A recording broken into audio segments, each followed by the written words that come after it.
This is Studio 809. Hi, everybody. Welcome to the Outdoors Hiking Bob podcast. I am your host, Hiking Bob Falcone. You can find me on my website at hikingbob.com, which has links to my social media, my photography website. All the other podcasts we've done are there. You can also contact me with the Contact Bob link. Subscribe to my email, which would be really great if you did that. And all that other kind of stuff is at hikingbob.com.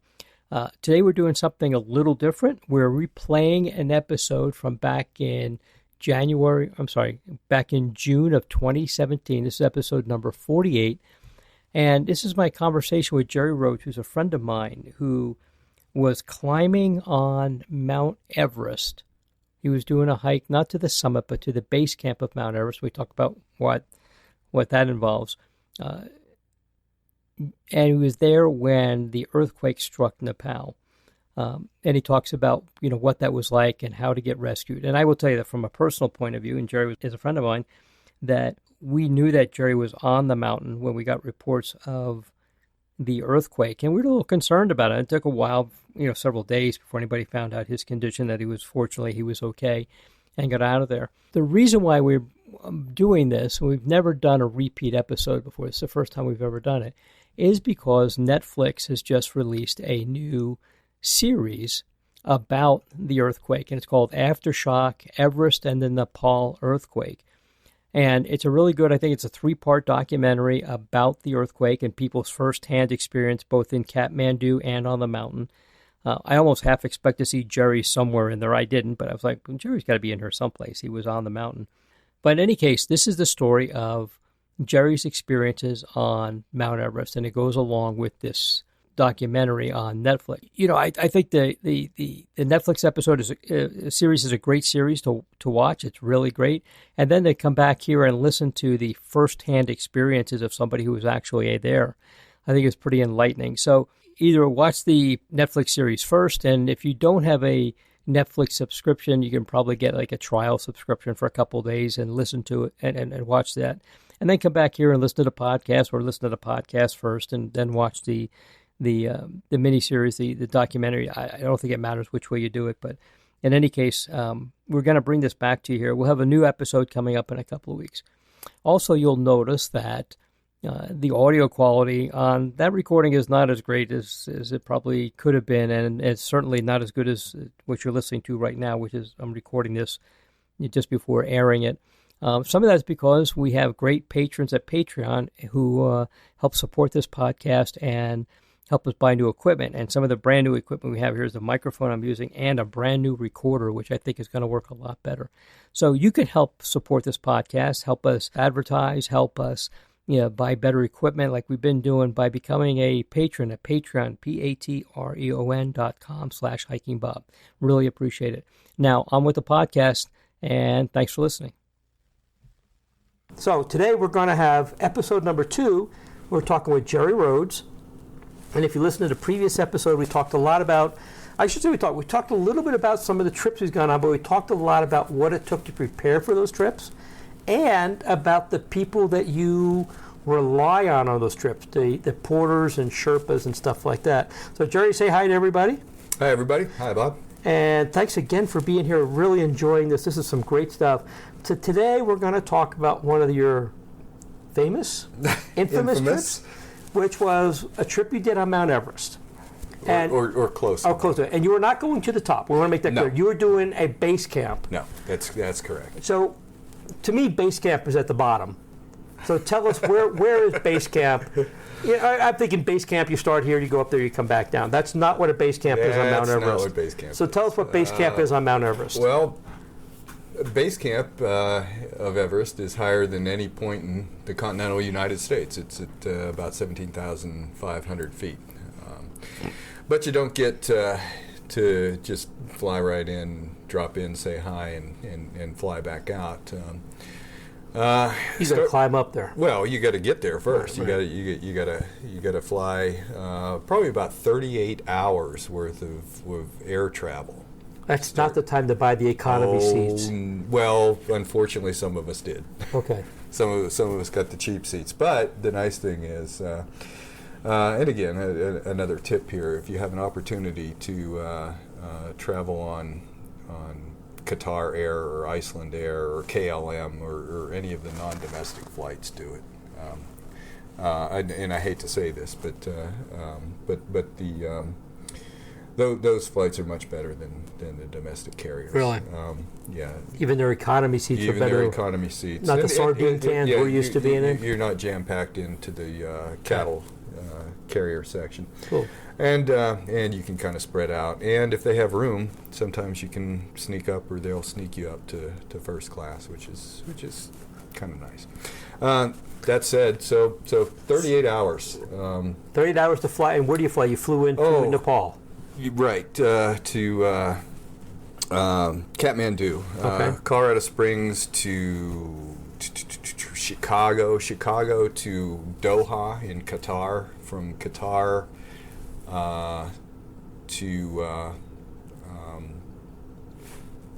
into Kathmandu. So It's no direct flight? Unfortunately not. I don't think my back and my legs would have taken it. I can't imagine being on a plane that long. It's ridiculous. We did have I was flying solo. Didn't go with anybody. I was meeting up our team there. But there was a big layover in Qatar, and that's something that you want to do. You want to make sure that you have ample layovers here and there in case flights are delayed. Yeah, and you're not like running things too tight together. Yeah.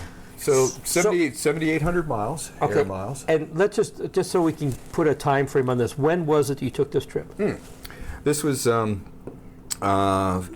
April of 2015. This was a little more than 2 years ago. A little more than 2 years ago, and we'll talk about the crazy events of 10 days after that, the earthquake and the avalanche. And how long had you been preparing for it before you left in April?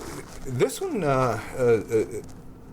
for the airfare, I'd been monitoring for about 6-7 months, and getting in shape and exercise, and about the same, about half a year. So about 6 or 7 months ahead of time you would do this. Right. You fly out there in April, and I guess that's spring here. Is that still spring or fall? The interesting thing is when you get into the mountainous regions like that, a lot of the mountainous regions, you don't have spring, summer, winter, fall. You have monsoon, dry, and so. And I'm assuming you did the dry season. We did the dry season. We did the peak of the drier of the two dry seasons, which is also the peak period at which people attempt to summit Everest, around the April-May time frame. Okay. So 7,800 air miles. Interesting thing is that Nepal, you would think you have time zones where if it's 12 o'clock here, it's 1 o'clock in the next time zone, 2 o'clock, 3 o'clock, 4 o'clock. Nepal is actually 11 hours and 45 minutes ahead. How do you... I guess they wanted to beat their neighbors with sunrise or something. I don't know. But they're 11 hours and 45 minutes. I'm already having brain damage trying to figure out the time there. So when you think about, the earthquake was at about 12 noon their time. It was just midnight here. Before, 15 minutes before or after midnight here. So you go to Nepal. What's the elevation at Kathmandu? Kathmandu is about 4,400 feet, so it's actually lower than here. Lower than Colorado Springs. Lower than Colorado Springs, but you don't really start the trek at Kathmandu. What the intent is that the majority of the people who are coming to do this trek to base camp are coming from lower elevations than we are. Right. And so you're supposed to be acclimating for a day or two in Kathmandu at 4,300, 4,400 feet. And actually, I guess I was deacclimating. Yeah, you're here at Colorado Springs. You're about, like right now where we're recording this here, we're at 6,350. Right. So you spend a couple days there acclimating or deacclimating, depending on your point of origin. And the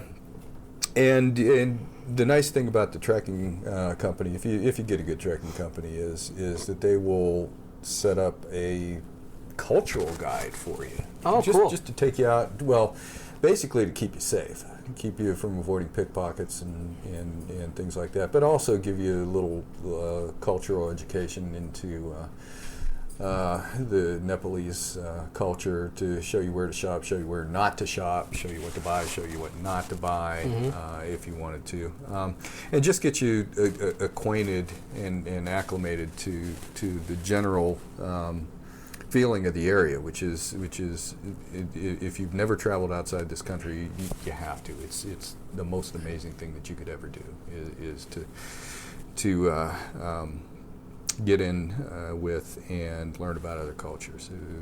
That probably is equal to or even more superior than the trek itself. Is just understanding the people that you're going to be interacting with. Getting to interact with. Was this your only trip to Nepal? You had not, I've never been. You to had Nepal. not done this before, and you have not done it since. Like this, and, okay. and I've checked that block, and I've got moved on. Yeah, I've got a pretty good story to tell. So. Yeah, we're gonna. So this was a little bit of a culture shock, I imagine. I mean, it is. But I'm trying to picture what it's like, and I really don't have a point of reference to go back to. It's like going somewhere you've never been. It's literally, and I think philosophically, it's probably about overcoming your fear of the unknown. As one of the Roosevelts said, the only thing we have to fear is fear itself, and you can conquer that, you can conquer anything. Cool. Cool. So you get out there. So we go to Kathmandu. You spend how many days? A couple days there, getting acclimated, getting acquainted, and then we and your listeners can look this up on the web somewhere and see the videos. We fly from Kathmandu into, if not the top, one of the top world's most dangerous airports. It's called Lukla. Lukla is an interesting airport. It's perched in the middle of a cliff. Nothing could possibly go wrong here. It is literally on a cliff. You have an 8,000-foot drop below the runway, and you have an 8,000-foot cliff in front of the runway. And hopefully the wingspan's not wider. You can only fly in with a high-wing aircraft like the jump planes out of the Air Force Academy here, the Twin Otters. The interesting thing is that the runway is actually angled upward because it's so short that you have to have a gravity assist in slowing the aircraft down. And they're making up for length too, so that you don't hit the wall of the cliff in front of you. Taking off, you are flying downward. You plummet into the cliff or into the chasm. So you actually just drop off the end of the cliff. Drop off the end of the cliff and pick up airspeed and come up. Nothing could possibly go wrong. Nothing could possibly go wrong. Holy, I can't. I would. So the flying there would be the adventure for me. I'd leave. That was one of the big things of the whole trek. If we could survive that, we could survive anything. Little did we know. This is not Kathmandu, but this is where you flew. This is flying from Kathmandu into Lukla. Lukla is where you start the trek. And how far away is that? Trek about 90 air miles away. The trek itself from Lukla to Everest Base Camp is about 38 miles. Trekking distance. So it would have been a total of 76-ish miles there and back. Okay. Coming up. And how many days was this trek supposed to last? We were supposed to get into Lukla the 17th of April, and we were supposed to be back in Kathmandu by 1 May. So about 2 weeks. Yeah, about 2 weeks. Give or take. So 78 miles at that altitude. Yeah, it makes sense. Yeah. Okay. So you're actually starting at 8,700, 9,000 feet, and then you'll hit base camp at 17.5, and then we were supposed to take a little excursion to one of the peaks. They would get you up to Kalapatar, which would have been 18.5. So it's a good elevation differential there. Wow. Yeah. So you're flying out there. So you've flown into Kathmandu. You're spending a couple of days there. You take this harrowing flight to this airport that's on a cliff, and then do you spend a couple of days there, or you just basically hit the road and boom, you're going? Nope. We get out, and there's a temperature differential there because we were coming from 4,000, we're going up to 8,000. So we get all our gear out, we rearrange, repack, we put on a little colder up there, maybe a 10, 15 degree temperature differential. So we'll put on coats, things like that, and start hiking. It's amazing. We're basically hiking from village to village to village to village. You go from Lukla to Phak Ding to Namche Bazaar to Tengboche to Ferroche and Dingboche and all the way up. And each of these villages are some of the most picturesque. It's almost the analog of the Swiss Alps, with the unique architecture. Well, some of it's architecture, some of it's just rocks piled together, held in place with yak dung. But could be nice on a hot day. Could be aromatic, so to speak. But it's surprising the many uses of yak dung that I learned. But that's a whole other podcast, I think. We might pass on that. Yeah, well, I think so. So we're hiking. I want to keep the listeners I have. The area there is very spiritual, very very religious. Is that Buddhist? Yeah. Okay. Yeah. Every town or every little area will have a monastery or a nunnery or the like. It's implied within that culture that every firstborn son goes into the monastery. Really? Yeah. So. Do I understand correctly? Those are pretty ornate monasteries. Some of them are very ornate, okay. Very beautiful. A lot of very and old too. Oh my goodness. Some of them are date from 1100 A.D. Holy moly, they are old. 1200 A.D. And they're absolutely gorgeous. Very, very unique. Very, very, very spiritual. And along the way, as you're trekking up this trek, and it's always up.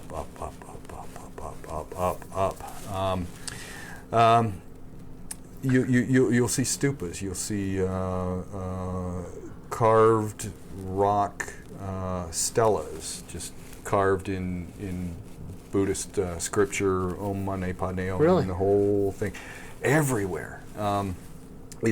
Quite fascinating, the difference in culture there. You would think that all these carvings and all these, and beautifully painted, some of them, you would, and they're right out in the open. I mean, they're right there as you walk into the village. Huge, boulders carved, stones carved, stelas, tablets, things, all there. Were they the same from one town to the next? Everybody just random stuff? No, well, I'm sure they're different, and I don't read Sanskrit, but they're all Buddhist scripture and things like that. I was just wondering if they were like I'm thinking like a travel blessing for the people going by. I think it's more. Welcome to our village. Signed to Chamber of Commerce. I don't think it's anything like that. I think it's the very standard, the very old school scripture and Buddhist Buddhist teachings.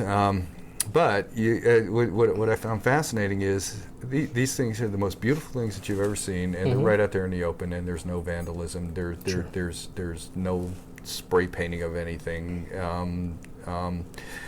People's houses and buildings, doors open. Nobody seems to think that there is any reason to lock up their possessions or hide. Everything they have is just right there, and it's out in the open. In our previous episode, I just want to go back to something. In our previous episode, you talked about, we're talking about preparation, and in Kathmandu, when you go to these towns, that they want you there a couple of days early, or you may end up there a couple of days early, and the trekking company may hire a cultural guide to go with you to keep you safe. To a degree. You're talking about a bigger city. Yeah. Do you ever not feel safe when you're in these little villages? Were they completely comfortable? Did they not have a problem with Western people coming through there? How were they? No, I never, both in Kathmandu and when we did Kilimanjaro, we were in Moshi. You don't really feel unsafe. But in the larger cities,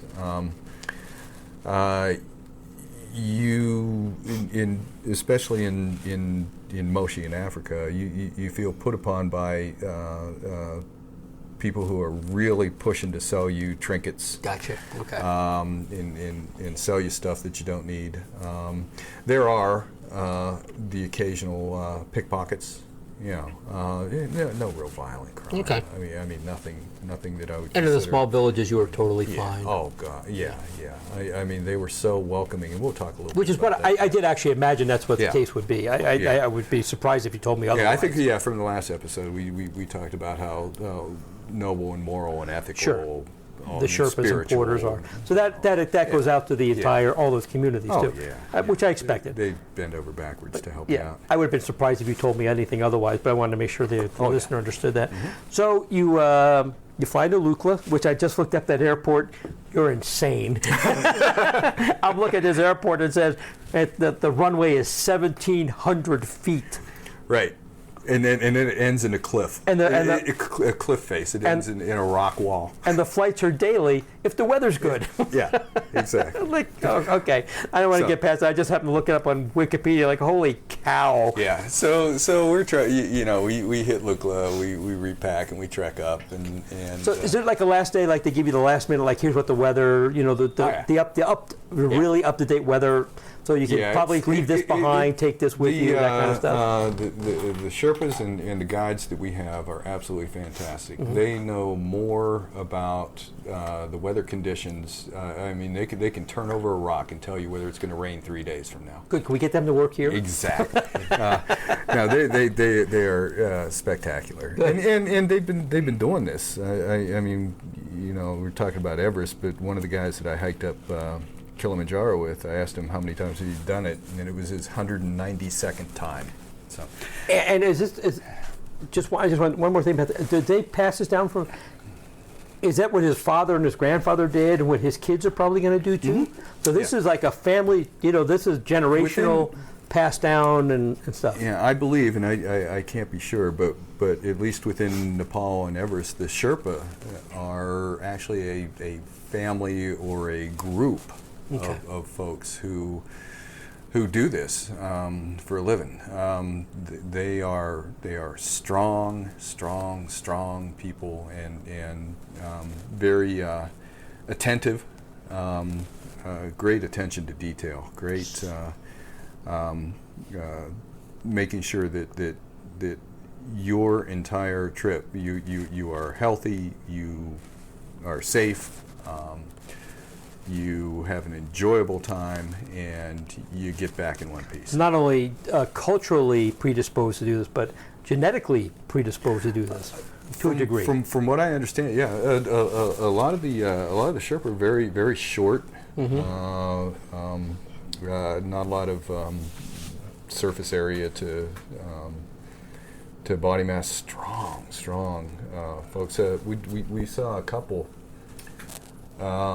I guess they were about 15-year-old kids that were hauling, I think, about 6 to 8 half-inch 4x8 sheets of plywood on their backs up over a 16,000-foot pass into the next village to help build some homes there. Wow. Incredible. And they never tire. Never heavy breathing, nothing. I'm surprised that a lot of them aren't, marathon or 100-miler runners. Or want to take the pay cut. Yeah, exactly. So you're on your way up. So we're hiking up. It's some of the most gorgeous country that you've ever seen. It's here in Colorado, you look at Pikes Peak, say, and it's difficult to imagine, but add another mile on top of the top of Pikes Peak. So we're not talking about a mile on the hike. No. We're just talking about a mile on elevation. A mile vertical on top, and then add another mile. Holy cow. Okay. So you see, and these are the mountains that we're walking through. Some of the most beautiful country you will ever see. Blot out the sun here. You pass through a number of different ecozones or ecotones. huge rhododendron forests. Really? Of some of the rhododendron bushes are 150 feet tall. Really? Beautiful, beautiful. Wow. You are traveling along the Dudkosi River, Khumbu Glacier runoff, and it's some of the most beautiful turquoise color that you've ever seen. Incredible. You have suspension bridges, which if you thought the airport flying into Lukla was scary, these things. You're up. Tell me they're at least using like steel cable or something. They have some not steel twisted cable. vine. Yeah. No, they're they do have steel cable. But when the wind blows, you're rocking back and forth. It's moving, and it's just absolutely gorgeous. You don't want the guy in front of you who's limping and favoring one side to throw things off. Throw him over. I mean, you literally are. If you wanted to, you could just lift your leg up and hop over the fence and fall 300, 400, 500 feet. Holy cow. I mean, there's safety is something they think about, but not something they build into a lot of these things. You're going to be safe on there? It depends on how you do. Yeah. So wow. Just fantastic. So we're hiking, and the deal is, we'll hike 4 or 5 hours in the morning. We'll hit a rest stop or a tea house, as they call them, for lunch.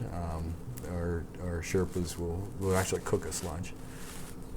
And here's another use for yak dung is to start the fire to cook your lunch. I'd rather have it done over cheddar or cedar chips, thank you. Yeah, right. Well, hey, you use what you have. It was funny. We passing through all the villages in the morning.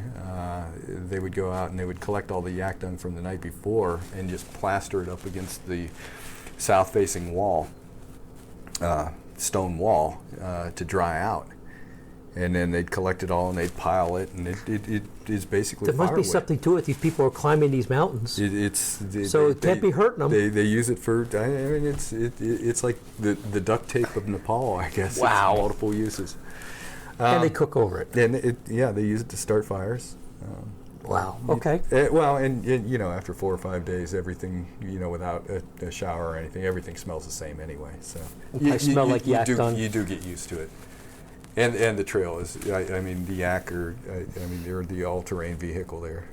At lower elevations they use donkey, higher elevations they use yak. Yak are more suited. Is a yak like a big cow? Big hairy cow. Big hairy cow with big horns. Big horn. I have a picture of what one of those look like. I'm pretty sure I've seen them before, not in real life, but So a big hairy cow. Big hairy cow, hauling lots of stuff up for you. Okay. So we're hiking. And as you can imagine, it's a little bit different than your normal 14er hike, where you start out at 3 in the morning, you drive to the mountain, you hit it by 7, you're up on the summit by 12, and you're back down by 3 and drinking a beer by 5. It's very different, these treks, because you start at 8,000, and then at the end of day 1 you're at 9,000. And then at the end of day 2, you're 11,000. And then day 3, you're at 14,000. It's because these mountains are so steep. Yeah, and you are consistently gaining altitude. You're not going up and then coming back down to recover. Right. So your body, as you're hiking, is constantly being depleted. You're not getting as much oxygen, and every day it's less and less and less, to replenish your blood, to replenish your muscles, and so over time you get weak and you get sore and you get tired and you get irritable, and it's very tough. You start to rely on Aleve and ibuprofen a lot. On the earlier episode, we talked about how your porters and Sherpas do the bulk of the carrying for you. So how much weight are you carrying when you're going up there? How much are you actually carrying yourself? I'm carrying between 20 Well, no. Let's say 17 and 23 pounds, depending on where we are in the trek. So not terrible. No, Okay. it's not bad at all. So you're not carrying the 40-pound backpack, Oh, no. 5-day backpack. No. So you really are. They really are doing the bulk of the work. They are doing a lot of the work. Yeah, it's 17 to 20 some odd pounds is not a lot. Yeah, not a lot to carry. It's not a lot at 8,000 feet. It's not a lot at 9,000. It's a lot when you get to 15,000. 14, 15, feet. 16. That's a lot of weight. Yeah. So And meanwhile, these Sherpas are carrying it like it's not. Like they're carrying 50, 60, 70. This is Monday. We're just carrying everything up there. Yeah, that's their job. Cool. That's what they do. So we it's we're following the Khumbu Glacier. I don't know if anybody is familiar with Everest, but the Khumbu Glacier is that glacial runoff that comes down from Everest and Lhotse and Nuptse and comes down. So we're following that up, and we're hitting the various villages along the way. And on, I guess it's day 11 into it. It's 25th of April. So you've been hiking consistently uphill. Uphill every day, uphill. Okay. I think one day we took a break. We stayed in one place for an extra day. But what we did is we went up to high altitude and then came back down just to get a little acclimation. So acclimate, come down and rest a little bit. Come down, rest. And you're talking just a few thousand feet. Yeah. Okay. And so April 25th. We get up pretty early. We are in La Bouche, and we're getting ready to trek into Gorikshep. Gorikshep is the last lonely stop before you actually get into base camp. Are you more than halfway? Oh yeah. Okay, so you're well past halfway on your trip. Gorikshep is a mile and a half from base camp. Oh, so you're really close. So we're getting pretty close. We're at the 36, 37 mile. Are you another day? Or maybe 2 this day. Oh, this day you're leaving and you're going to base camp. April 25th. We get up in the morning and your goal is to hit base camp that day. Our goal is to hit base camp that day. Okay. So we're hiking from La Bouche to Gorikshep. We're going to stop at Gorikshep for lunch, which is the last little stopping village before probably we hit something base made camp. out of yak. Of course. Well, it's the last. That's where the yaks stop, and then everybody tries. Okay. So really, the yaks don't go all the way up. They eventually you're on your own. No, eventually you're on your own. Okay. So we're trekking in, and during this time we kind of synchronized up with a group of Australians that were hiking. One day they were ahead of us, we were ahead of them. The next day they're ahead of us, we're ahead of them. So they get to Gorikshep a little bit early. Well, the Australians used to jumping back and forth. Yeah, well, there you go. The bad kangaroo joke. The bad Sorry. kangaroo joke, yeah. I apologize. If you're Australian, I apologize. Yeah, well, if you like jokes, you should apologize too. Well, Sorry. Haven't heard one yet. Yeah, exactly. So you're headed up. This is your last day. You got to hit the stop, have lunch, leave the yaks behind. Hit the stop. We're going to go up to base camp from Gorikshep, and then we're going to come hit Kalapatar, which is a little peak where you can get up on top and see everything. And it's an overcast day. And the Australians are ahead of us. We're slacking off. We're about an hour behind. And the Australians hit Gorikshep, and by the time we catch up with them, they're ready to leave. So they're packing, they're changing clothes. They're itching to get up there. They're getting ready to go up to base camp. And from there, so you said about another mile? About a mile and a half. Okay, so pretty close. And so we're sitting there eating lunch, and we finish lunch, and we go back to our packs, and we're repacking and getting our clothes changed out to head into base camp, and all of a sudden you feel this. And I've been in earthquakes before, but this was really different. This was almost a near immediate shaking and a vertical up and down motion. Really? Of about 12 to 18 inches. I mean, the floor underneath you is bouncing up and down about 12 to 18 inches. Now, we talked about some of the buildings a little bit. This building just happened to be one of those buildings that's put together with piled up rock and yak shit, chinking in as mortar. And this is not the Western construction with 2x4s and sheathing and as we're in this building, I mean the building is bouncing and we're seeing daylight through the rocks in the wall. And so if you've ever been in an earthquake area, they tell you, well, get under a door jamb, and we look up and we say, oh no, we're not getting under that door jamb. So it was probably a big slab of rock. Yeah, it's pretty much. Yeah. And so we decided that okay, best thing to do is to get outside. So we get outside. Ground's still shaking. And it's bouncing up and down and bouncing up and down and bouncing up and down. And finally, it starts to subside a little bit. And again, we're at Gorikshep, which is about 17,000 feet. Base camp's at about 17,500. And so we're in the cloud deck. We're literally in the clouds. So you can't see anything. So we can't really see base camp, but we can see the clouds up where base camp is.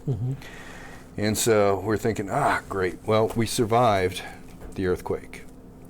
But then all of a sudden, you hear this freight train sound. Oh, boy. And you look up towards base camp, and we see the clouds start to spiral horizontally. Really? And what's happening is that from the freight train sound, we knew that there was an avalanche, and the avalanche creates a pressure wave in front of it, a vacuum behind it, and it creates a vortex, a sideways vortex in the air. Found out later that it was coming down about 140 miles an hour. And so we're looking at this vortex, and the clouds are spiraling, and there are two sets of vortices that combine, and then they merge, and then they start coming right at us. Holy cow. And so we're thinking, great, well, we survived the earthquake, now we're going to die in an avalanche. You're at 17,000 feet, so this is snow. We think it's snow. You're hoping it. No, we're hoping it's not snow, which was a good hope. What had happened, basically, is... I'm trying to picture like an avalanche or like a rock slide. You're looking at this big wall of clouds coming at you. Whatever it is. You don't know if it's snow. Okay. You don't know if it's just windborne particles or whatever. Of course, you always think the worst case. Sure. I'm going to get buried in an avalanche and die.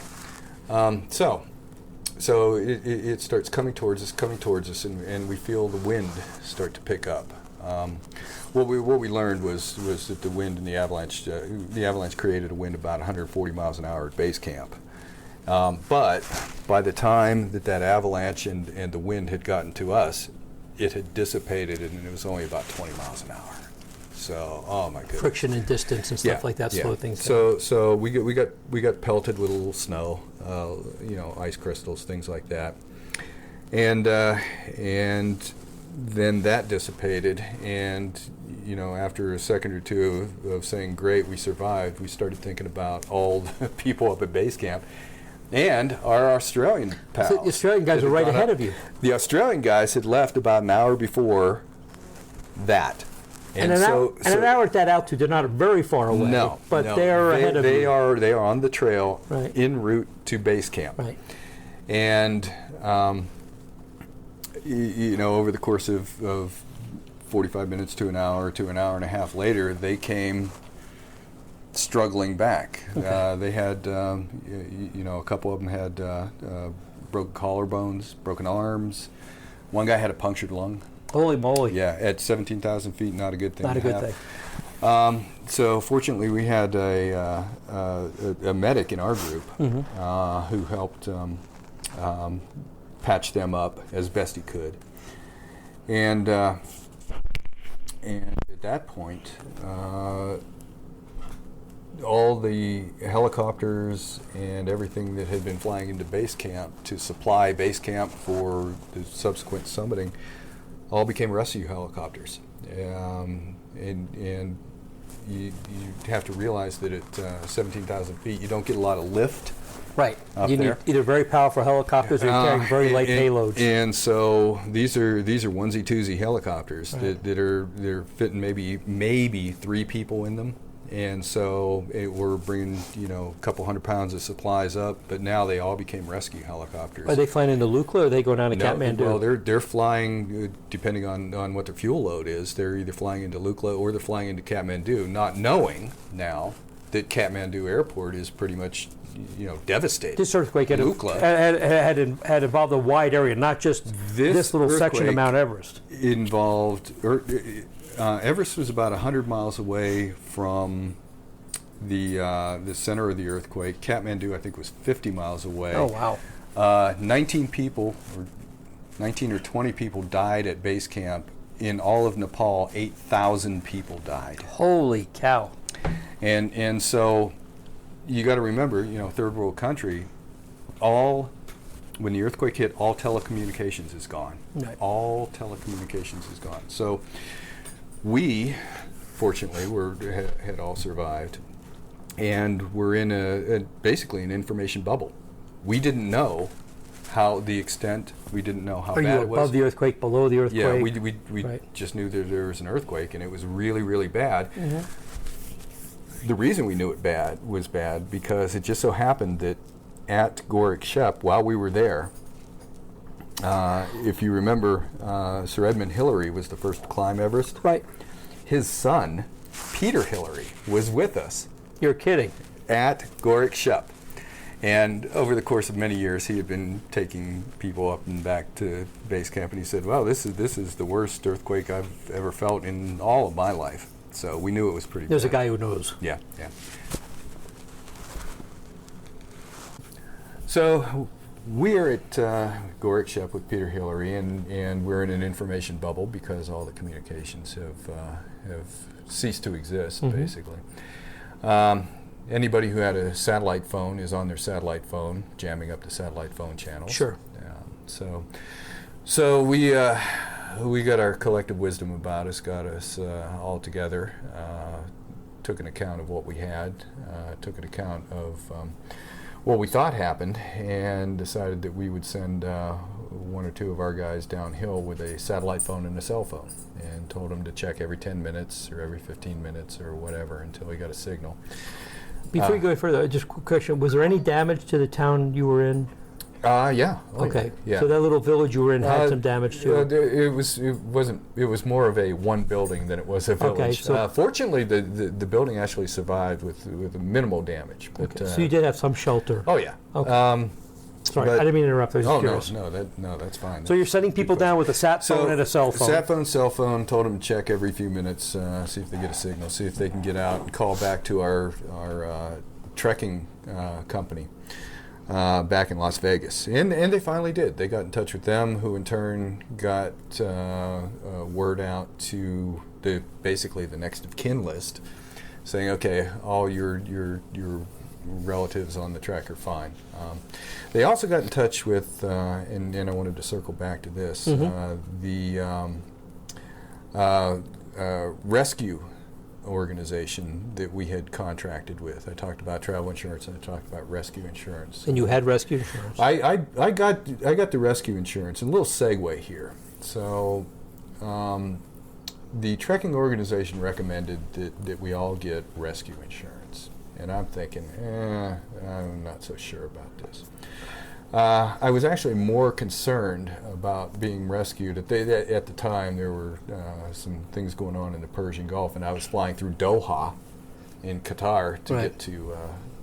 You were about war breaking out or something, or armed conflict of some type. So I call up the rescue company, Ripcord, who is a bunch of SEAL team, Special Forces guys that formed their own company, and I'm talking to the lady there. And I asked her, so, I'm not really concerned about, a medical evacuation or anything like that. I'm really concerned about flying through the Persian Gulf. I mean, what if ISIS decides to take over the airport? are you guys actually going to come? Are you guys and girls actually going to come in and get me? And without hesitation, she says, "Oh yeah, they like that kind of stuff." and so, well, you are talking about Navy SEALs for crying out loud. And so, sure. I said, all right. On bravado alone, I'll give you the 300. You're hired. Yeah, you're got it. No problem. Yeah. Okay. All right. So back to the story. Okay. So our guy got in touch with Ripcord and got in touch with our trekking company, and they formulated a plan. And they said, well, you guys are all safe. You guys are all sound, and there's a lot going on up at base camp.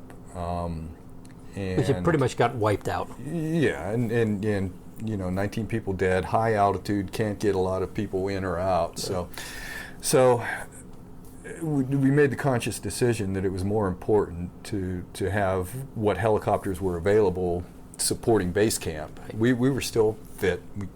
No problem. You still had your food. You had shelter. You guys all right. Nobody had been in, or nobody, right. No serious injuries. Apparently. So the plan was, all right, you guys. You hike down trail 28 miles in 3 days. You get up on this cliff at sunrise, and we will come get you. Now, normally... I should laugh. I mean, but it's serious business, but wow. Normally, you think, yeah, right. And then you think, oh, yeah, SEAL Team Special Forces. Okay, all right, got it.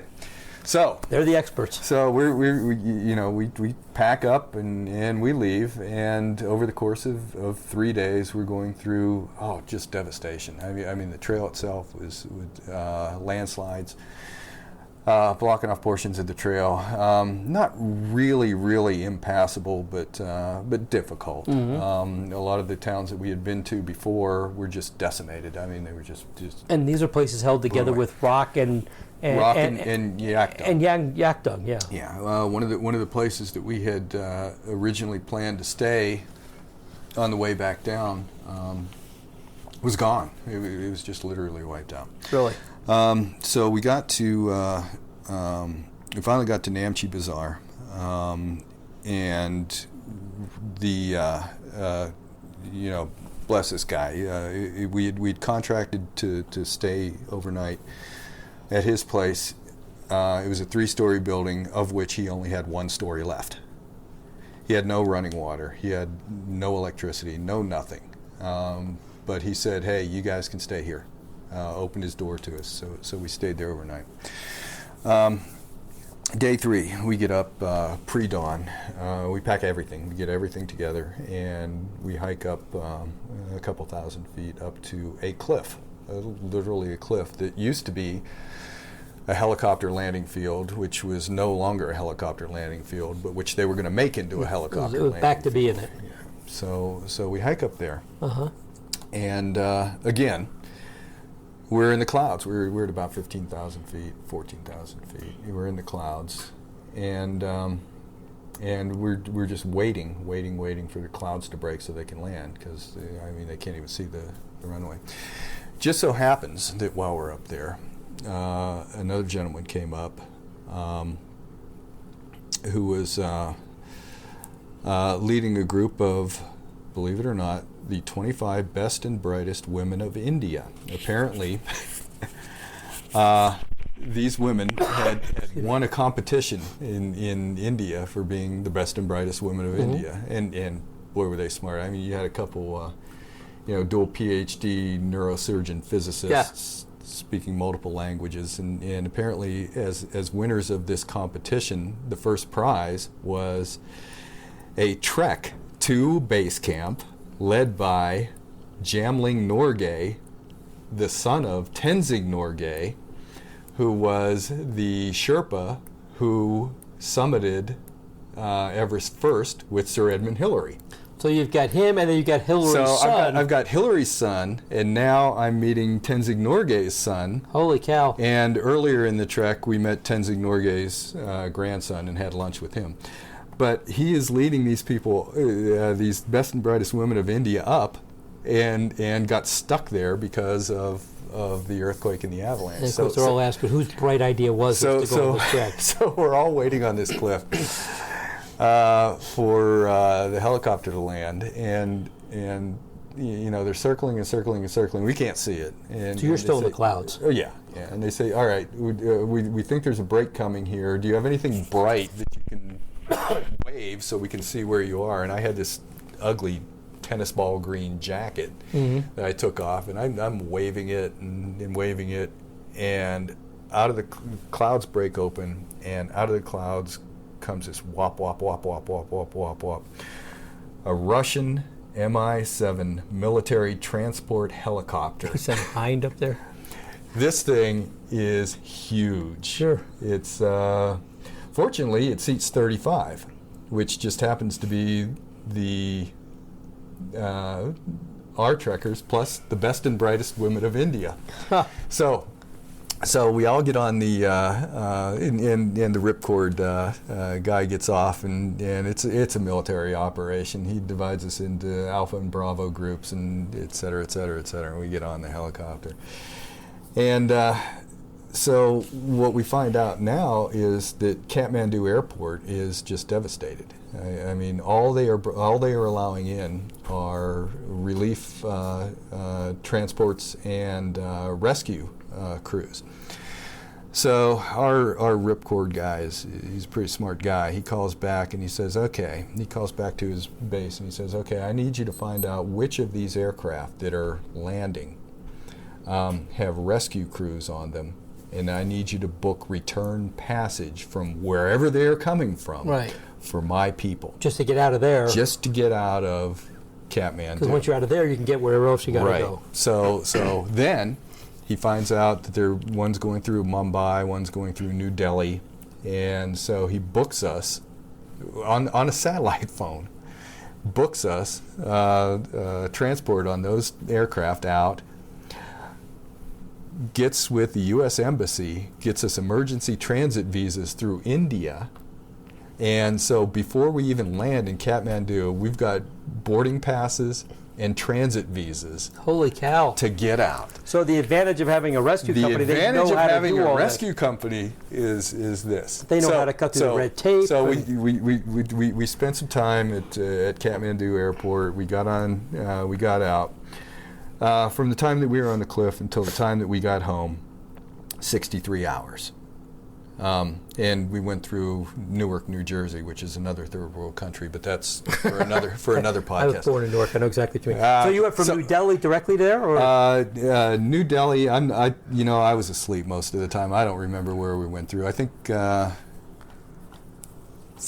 I'm not exactly sure. Yeah, I think we went from New Delhi to Newark. Really? Yeah. Okay. I think it was a long flight. That is long. So I get home, and the end of the story is this. The day I get home, I get a call from these ripcord guys checking on me to see if I'm okay, see if I have any PTSD or anything like that. And I said, no, I'm fine. And they said, okay, sounds good. And then, right after I hang up, I get this email from them. And it says, Bill. So I think, okay, they're checking to see if I have PTSD, and then they're going to send me a bill for all this. Right. And so I open the email, and it says, if you had not bought our insurance, the cost of your rescue would have been $14,340 some odd dollars. Holy cow. Because you bought our insurance, the cost of your rescue is $0. Holy cow.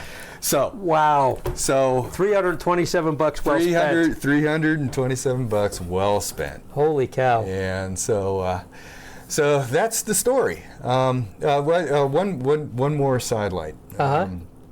When we were in Namche Bazaar, which is like a local capital, we're hiking through, and as you might imagine, there are the locals who will sell you trinkets and, sure. and things like that, and we all took a break to buy things for our loved ones, prayer beads and carvings and scarves and things like that. And so I was negotiating with the lady, and we finally settled on a price for everything, and I started paying her.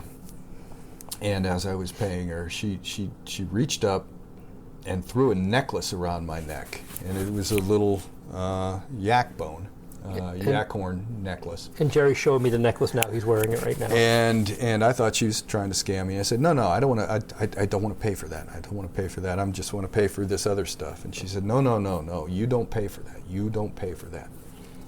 And I said, why? And she goes, and she looks me square in the eye, and she goes, because you need luck. Really?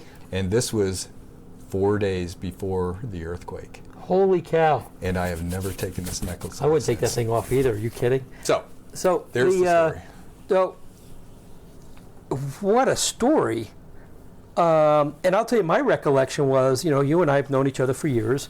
And I remember waking up in the morning and I look at my cell phone and I'm kind of just scrolling through the news feed and I see earthquake on Mount Everest. And I go, put the phone down, pick it up again, go, wait a minute. Jerry's on Mount Everest. Where the heck is Jerry? And I'm like, oh, holy cow, and I'm trying to get a hold of your wife and find out where you're at and everything. And there was a few hours before we had an idea where you were. And that was my recollection of it. I'm like, where the heck is Jerry? And, and is he all right? And his crew all right? And we're glad to, we eventually did find out you were fine. Everything was good. So that's my recollection of it. Now, this is the first time you've actually really talked to me about the story. It's pretty amazing. So this shut down trekking on Mount Everest for a while. Oh yeah. Obviously, I mean, there's people dead, there's people trapped. The infrastructure is wiped out, the villages are wiped out, the airport's not flying anybody in there. So this has an impact on the economy. Oh yeah. A big impact. And so tell me what happened. What was done to? Did the people from the West, us, was anything done to take care of these people who made their living taking people up and down Mount Everest? I know for a fact that there were a couple things that happened. I know one local gentleman, I think he lives up in Monument, had a fundraiser and raised money to send over there. One of our, but the other thing that is a little closer to home is one of our trekkers, who was a medic who came along with us. He brought his daughter. I think it was her senior year in high school. Who, and what a great way to homeschool is to take her all around the world on these treks. But when she got back, what she did is started a GoFundMe effort and raised a significant amount of money, probably close to maybe $250,000, maybe. Wow. I'm not really. And I'm sure in a country like that money goes a very long way. And used that to help, and then went back to Nepal to help build schools and build infrastructure and the like. And I know that was such a significant event for her that she decided after she graduated that she would do some more volunteer work. And I believe she's in Uganda right now, really? Doing some volunteer work. This is life-changing for a lot of people. Then. Yeah. It's I mean it's very slow in a country like that. And as much as I tout the honor and the nobility of the people that we met along the way, there still is corruption. Oh, yeah. In the cities and especially in a lot poor of places. So it's very difficult to ensure that that those funds that we feel should be contributed get to the right places. It's difficult and it's slow, but I think ultimately there are a lot of good people here and there are a lot of good people there. And hopefully, some a devastating event like that will help to bring out the best in people, and hopefully we'll be able to bring them back up and raise them to even higher heights. I know that when I was in after the earthquake, I don't know how much long after, I was down in Mountain Chalet downtown, and they had T-shirts they were selling that were part of a relief effort. So I think the T-shirt was like $40, but 20 of it went to this relief fund. Yeah. So I of course grabbed it. Funny you should mention Mountain Chalet. It just reminded me. We were in one tea house in, I believe it was Dengboche, and there was a Mountain Chalet bumper sticker Are you kidding me? there, and I think it was the one that said, "Never trust anyone under 14,000 feet," or something like that. Yeah. But I have a picture of it. It was I need to give somebody one of my I hiked with hiking Bob stickers Yeah. so it shows up there someplace. yeah. Cool. Well, Jerry, a heck of a story, a heck of an adventure. I guess on one hand, I'm sorry you didn't make it to base camp. On the other hand, I'm glad you're safe. Your crew was safe. It was a tragedy that affected, thousands of people. I guess they're now back to doing their hikes up to their climbs up to Mount Everest and stuff like that. I've heard a lot of stories about how crowded it is, and there's other issues that I think you're dealing with environmental issues from so many people going up there, and they have a couple of people die each year, it seems like, up there. I think one of the important things to remember is that if anybody decides to do a trek like this, make sure that the trekking company that you decide to go with is supportive of their porters and Sherpas. Make sure that they take due consideration for their welfare. I know that there are porter assistance programs that those companies should subscribe to, but that's important because